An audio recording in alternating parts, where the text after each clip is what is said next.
For more on this, Omar Baddar joins me live from Washington. He's a member of National Policy Council of the Arab American Institute. Great to have you here with us on TRT World. We have had many Democrats come out and criticize Netanyahu's presence in Washington. I just want to pick up on one statement made by Bernie Sanders. He said, "It's a dark time in U.S. history. Today, for the first time in the history of the country, a war criminal addressed the U.S. Congress." Would you agree?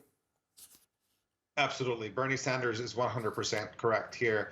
It is difficult to imagine something this ugly and distasteful taking place, that Netanyahu is wanted by the International Criminal Court prosecutor, that Israel stands in essentially trial for genocide at the International Court of Justice under Netanyahu's leadership. We have endless human rights reports coming out talking about Israel engaging in indiscriminate bombing of civilian areas. We have the testimonies of doctors and video footage showing that Israeli soldiers are taking aim at children in Gaza.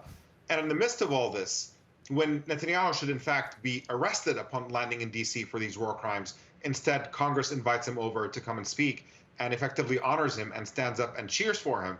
It is utterly and completely distasteful, and that is a shameful stain and a really dark chapter in American political history. It certainly is something that we pretend we had moved past, that in American political culture, when we talk about things like slavery and genocide and racism, we pretend this is something of the past, and that surely if something like that were to happen today, we would stand up to it. And yet here we are with the leader of an apartheid regime that is currently engaged in genocide, and it did not take much for the American Congress to basically stand up and applaud along.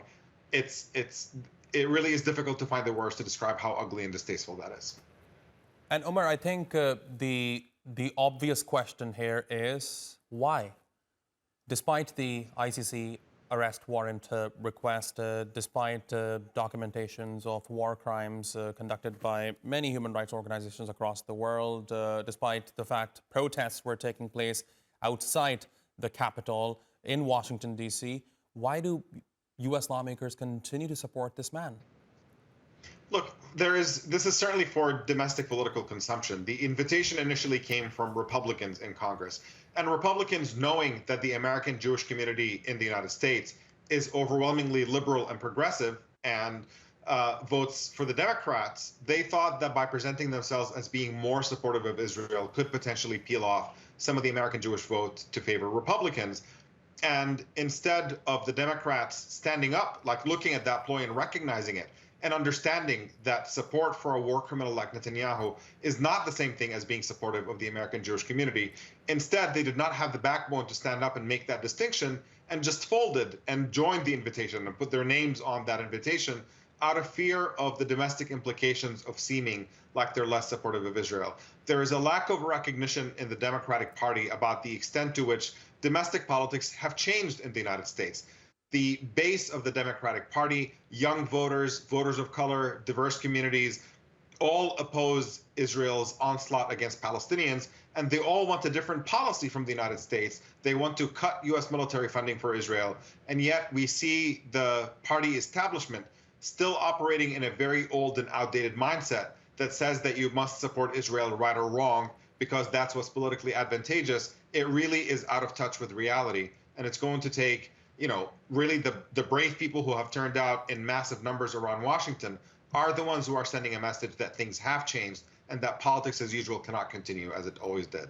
Right. Omar, you mentioned U.S. politics. Let me talk about the upcoming U.S. elections. Now, U.S. Vice President Kamala Harris did not preside over Netanyahu's address to U.S. Congress, and for that, she has come under a lot of criticism from Republicans and, according to some reports, some senior Israeli officials as well. I wonder whether or not you think this is an indication that she does not approve of the way Netanyahu is conducting Israeli war on Gaza?